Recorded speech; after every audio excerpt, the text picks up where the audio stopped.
At the core, we want to create spaces for people to connect and do life together. A very good cup of coffee. We said we want to scale specialty coffee and then also scale the brand without losing its soul. First interaction with Stefan and his brother Petrus, you could see this was two energetic youngsters that have a clear idea in their head and want to make it work. Because of previous business failures, I was quite in debt and I couldn't get money from the bank. My dad already invested in a lot of stuff that didn't work out. So we were like, we're going to use. And I think that's where CCS came in. If it wasn't for that connection, Platō maybe wouldn't have been here. There's no way that the bank will finance a shipping container, let alone a shipping container converted into a coffee shop. We did our assessment. We see, listen, these two guys can still afford this coffee shop and the equipment with their monthly salary. That's the key of our business. We first look at the repayment ability and then we look at the asset.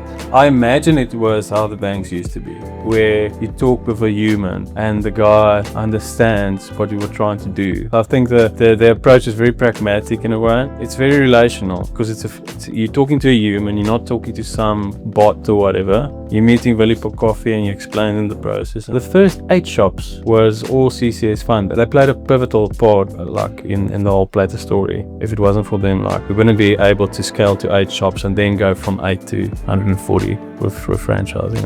CCS was a catalyst for the bigger Platō. And that got us to a point where there was enough volume so people can say, okay, cool, there's 8 shops, now I want a franchise. We're feeding about 5,000 people a month. So we're sitting on about 700 jobs, just baristas, and then it's obviously entrepreneurs. It's about, call it 90 franchisees. If you told me, listen, you're going to have 140 shops in 6 years, I would say never.